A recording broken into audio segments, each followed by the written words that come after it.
So I think that any discussion of this particular project has to begin with the recognition that it is an ESL student working in a multimedia platform in an ESL class or an English for International Speakers class. I think the instructor's reflection does a nice job of setting up the implications of that and what she was trying to get out of it and what the student was working through.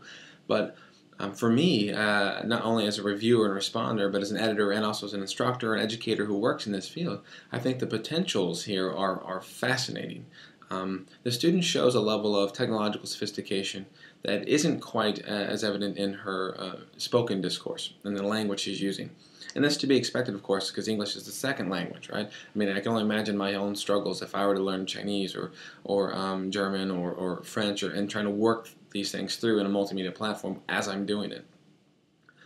But what I find most interesting is that the thing that stands out the most to me is the choice of music in this video. Is that the choice of audio components to guide this, and you can tell the music creates the sort of narrative feel. It has the introductory music at the beginning, then we sort of crescendo or sort of work our way down, and we get into the middle here, and then it comes back up, and we get to this place where the beginning of the music repeats. And so it's the end, it's the conclusion, right? It's this traditional narrative form. We sort of feel that. And I think in an assignment that's asking for a sort of digital storytelling, to choose music that already has that structure is brilliant. I mean, it's an excellent choice. And so I think in that sense there's a level of sophistication going on here that doesn't happen in non-ESL classes a lot of the times. And I think students who work in this platform and even people who teach in this platform often overlook the importance of music. Not that we don't stress it, but the slightest change in music or the slightest difference, right, can really impact the overall flow and overall feel of this kind of project, particularly in a project that's participating in a little bit of a cliched genre, right, the sort of image, music, and voiceover. One other moment that I would like to talk about in this creation is this moment, I think it's around 351, the 351 marker, is where the plane becomes a bird. And the transition effect between those is really nicely done.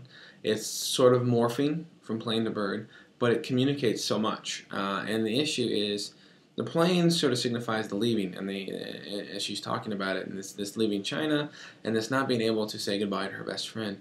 But when it becomes a bird, there's something impacting there, and it's the whole imagery changes. We get this sort of black and white feel. In the next moment, there's a reflectiveness there. There's this contemplation at play. But this, the bird is we think of the birds often as a freeing of flight, taking flight, taking off, this kind of stuff. And it's a different kind of way of thinking about this saying goodbye than it was as a plane. And though it participates in the same kind of ways, it's such a nicely done moment. It's one of the few. I mean, it's one of the few that really stand out. And it's not that there aren't other moments that really are engaging. That's not the case at all. But rather, this moment is so much more communicative, I think, is the word I'm looking for, than the other moments, than the other things going on. That it sort of sticks with you. It lingers with you, and it lingers with you because of its place in the video, because of its tie to the narrative of the saying goodbye, or having missed the opportunity to say goodbye. And yet life's still flying on, moving on, but also because of the change of music. And so that being said, the technical side of things, the production and the value, as I see it, is very exciting for me. But the really cool thing, and I think this is what not only what drew me to it, but also I think what drew our reviewers to it when they decided to include this piece in this journal, is that as I watched this the first time, I wasn't thinking about it in terms of, oh, this is a multimedia project, oh, this might have possibilities for this journal, or here's some things a student might want to work on or improve. But rather, I saw this and I started to think about my own high school friends, particularly my best friend, Bobby, this guy, and the relationship that we had growing up, spending all of our lives together, and then going away to college, and what that separation did to our relationship. This is where the video took me, to this moment in my life when I moved away to college, and for the first time ever did not have that other component, that other person. And it's interesting to me, the varying layers by which she is speaking to her best friend and trying to communicate some of the feelings that she has, not only about the friendship and this person's role in her life, but about the move, about the change, about the transition, about this missed opportunity to say goodbye. And so this is where I went. I'm watching it. I've seen it several times, and every time I watch it, this is sort of where I go. Is this moment, not about the separation from my family or the separation from my place in the world. It's about the separation from the relationships we have, and the most important of those relationships. And for her, clearly, this is her best friend, and you can see it. It's evident, right? And the choice of topic and the choice of what she doesn't talk about. And so, I think this is also one of the potentials here of this particular story and this genre. This, as the instructor calls it, a non-U.S. genre of the best friend love story.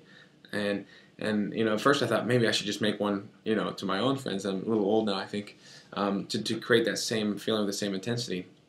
And I think part of what makes that work here in this video is that it's not a childlikeness in the student's work. And it shouldn't be read that way, because it's obviously a sophisticated, maturing student, but that there's a level of innocence at play here, and it has to do both with the student struggling with the language, right? The ESL sort of gives you that feel, but also the choice of imagery, the juxtaposition of this sort of cartoonish imagery with the sort of realistic photos, and those moments of it's not childlike in its construction, but there's a growing that's sort of present here. I think that's important for not only this genre and this practice and this particular place, but I think it's just important in general for all stories, right? That we have these sort of relationships that we can read into them, that we can feel into them, that we can find in them, that connect us to not only the author and the work, but that connect to our own lives.